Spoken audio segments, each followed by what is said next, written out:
Yeah, it's not. The battery's dead. The ignition needs to. I need to spray some cleaner into it because the ignition's Where iffy. is the ignition? That's where you put the key in. I know, but where's it at? It's on the headset.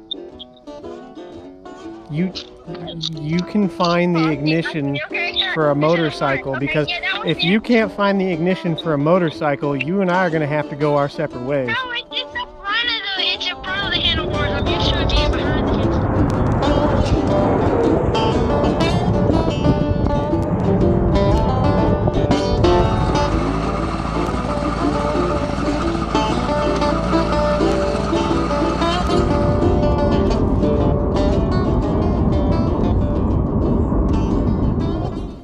As a motorized bike enthusiast, for the past month I've been testing out this R1 smartwatch from G-Tide and these Elibom bone conduction headphones to see if they're any good for bicyclists, more specifically motorized bikes. And where I'm sure these might shine in other situations better, I'm just concerned on whether or not these are any good for my fellow riders. Both of these were sent to me for the sake of making the video, but I'm still going to give you my honest opinion. Disclaimer, I'm not much of a gadget guy, so I'm only going to be talking about the features that affect me in either a positive or negative way.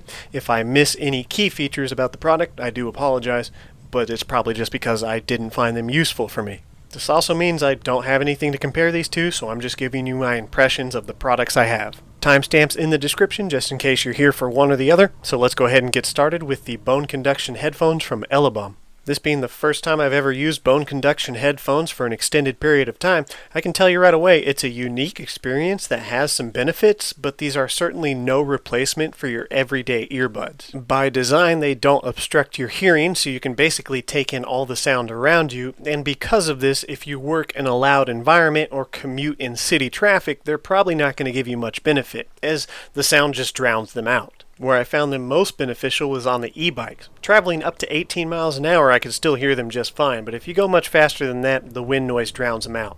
As it pretty much would anything other than noise cancellation earbuds or headphones. What was really pleasant was when I took them out camping in the woods. In a quiet environment, it sounded like there was background music playing through hidden speakers in the woods in 3 dimensions. It's really hard to describe it, but it's really cool. Where you might expect bystanders to hear these, unless I cranked it up to the absolute max volume, even my camera, which is picking up the crickets in the background, didn't hear a whisper from the headphones.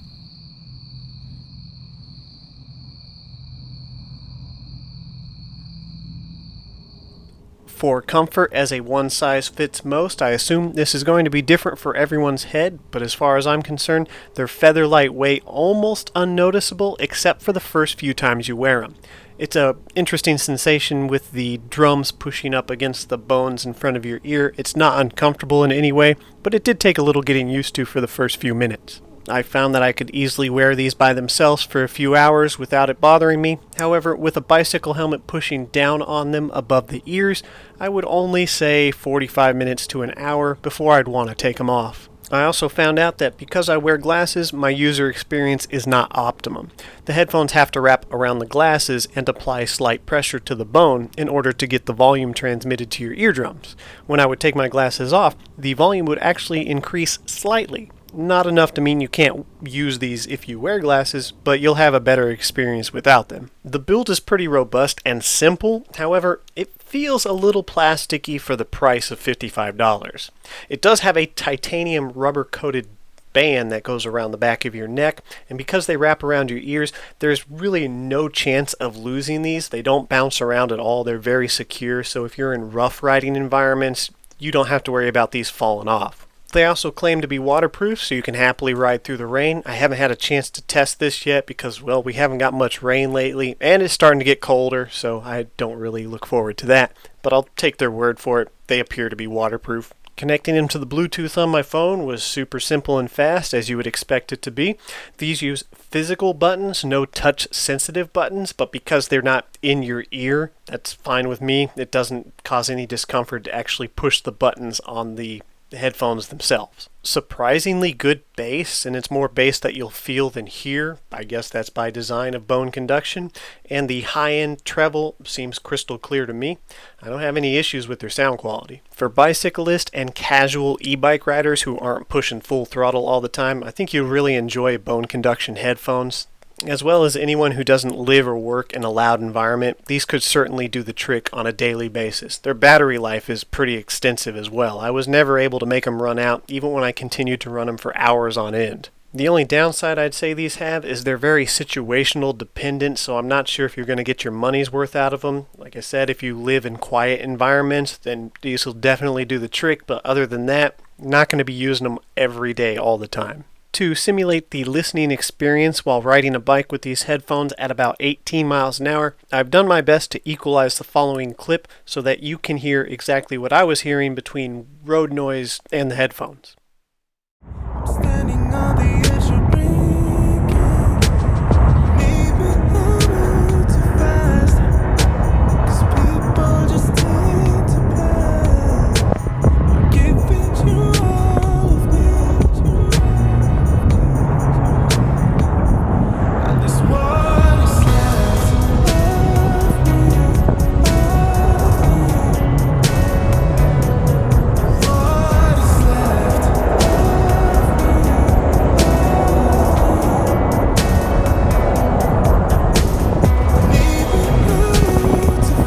is left?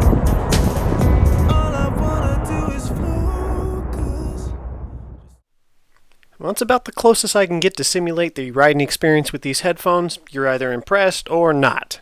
I would compare these to watching a video with background music.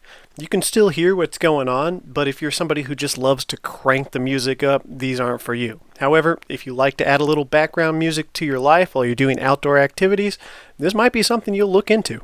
I would like to point out a misconception I had before I ever tried these. I assumed they would be a safer alternative to other options when traversing traffic, and whereas that might technically be true, if you turn them up all the way, the drowning out of audio goes in both directions. If you're focusing on the music in your groove, then you're not going to notice the sound of traffic passing you by. So if you think you'll use these in heavy city traffic and still hear everything going on around you, that's just not the case. Alright, so let's go ahead and take a look at this R1 smartwatch from G-Tide. This is a budget-friendly smartwatch. It's actually a little bit cheaper than the headphones, and I find it to be a lot more practical with much more functionality. Just like with the headphones, I've never used a smartwatch before, so if I'm missing any key features that might affect you, I do apologize, but I'm just going to be talking about how they affected me. I know it's apples and oranges, but I find this smartwatch to be a lot more useful than the headphones, especially considering the price. As a standalone unit, the watch still gives you many features that do not require being connected to your phone. However, it is an extension of your phone, and in a lot of situations, I found this to be really useful and convenient. I don't think this is unique to the R1, but just be known if you've never used a smartwatch before like me, it'll probably take you a day or two to get it fully set up. I mean, it works just fine out of the box, but every little detail like push notifications I wasn't familiar with. You can have it set up to give you notifications for every app on your phone if you want to, or very specific ones like text messages, YouTube notifications, emails, etc. That just took me a little while to figure out. Also, permissions to get things like the weather app to work. It needs to know your location. That took me a little while to figure out. Getting my contacts list from the phone to the watch. These were all very simple once I found them. I just didn't know where to look because I'd never done this before. Now, I'm always skeptical with any gadget in the budget category. I have no way of knowing how accurate the sensor on this thing is, but I can definitely say it's not faking its results. When I'm on the gas bikes riding, it has a very minor increase in heart rate. Calorie burn count doesn't really go up. However, when I'm on the e-bikes applying pedal assistance, it definitely knows that I'm working out because heart rate goes up dramatically, so does calorie burn count. So the sensor is certainly working. I couldn't tell you if it's accurate or not, but I mean, it appears to be. You know, because I'm not big into fitness, most of these features don't affect me. It is cool to look through them and just see what kind of results you get on a day-to-day basis, and has got me to focus a little bit more on pedal assistance just to see changes in results. It gets its calculations for calorie burning. When you set it up in the app, it gets your gender, your height, your weight, and your age. And I'm assuming does some magic inside to calibrate exactly how many calories you're burning. I don't know what all goes into that.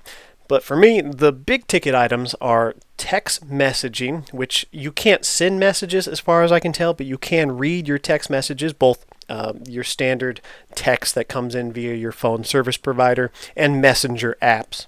Now, as far as I can tell, unless I was just missing something that I couldn't find, you can only receive text messages with the watch. However, where this thing really shines is it's basically a speakerphone on your wrist at all times. You can both make and receive phone calls on the watch without ever taking your phone out of your pocket.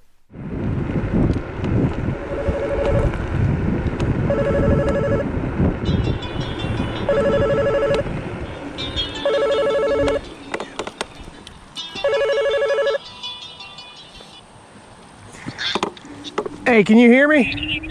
Yeah, I can hear you. Can you hear me? Yeah, I can hear you. I'm just gonna do a little riding here for a minute and see how well you can hear me, how well I can hear you. So how's it sound?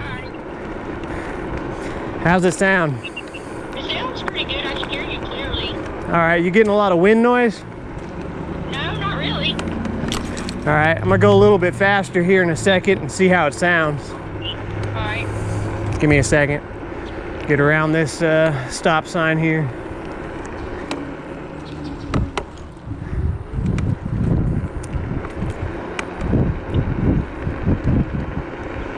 All right, I'm going 15 miles an hour. Can you hear me? I can hear you real clear. No wind noise. No, that's awesome.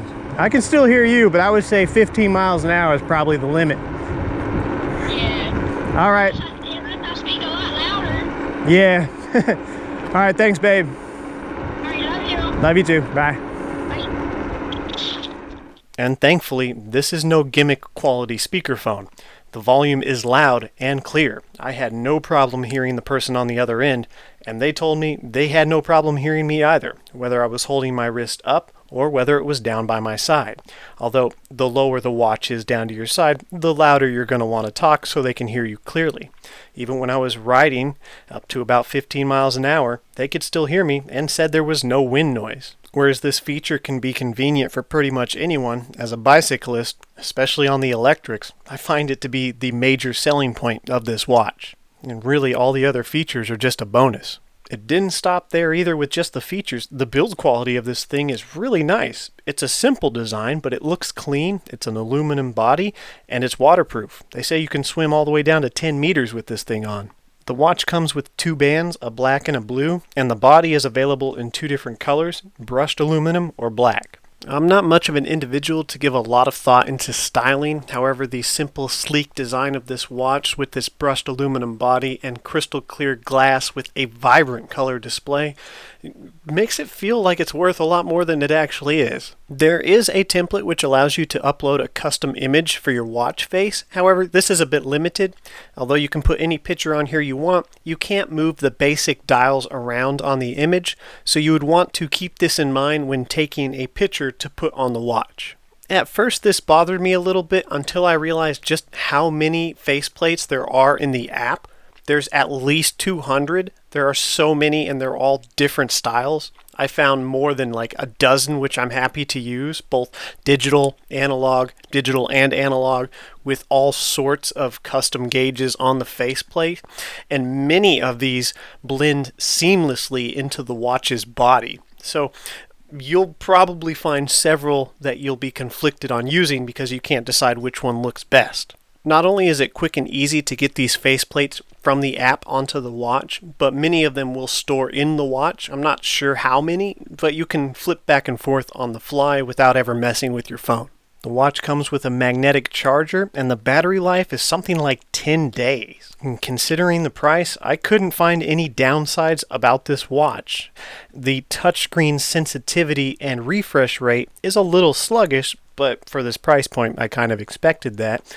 And the only annoying thing on this watch I found so far is that sometimes the weather won't update, but I don't think that this is the watch's fault, because even on my phone's weather app, I have to go in and manually update it from time to time because it just won't refresh. So I think this is more a problem with my phone or just me not knowing how to set up the permissions for the app rather than the watch itself. As far as fitment's concerned, you can wear this loose if you don't care about the fitness features and you just want it to be as comfortable as possible. The heart rate meter will be a little off if it's just loose hanging down by your wrist. If you're using it for fitness, you want to make sure it's snug up against your skin. It doesn't have to be tight, just snug and not flopping around. To sum up my opinion about these two products, the watch, in my opinion, is a definite win. I wish I would have known about this sooner. I would have definitely purchased one. It's really convenient, especially for bike riders. The headphones, on the other hand, a little too expensive for what you get out of them. They do their job exactly as they're designed, but they're too niche in my opinion and not going to get a whole lot of use. The R1 watch in particular would make a really good Christmas present for pretty much anyone, so just keep that in mind even if a watch isn't for you. Well, I hope you guys got some useful information out of today's video, or at the very least were mildly entertained. And until next time, ride safe.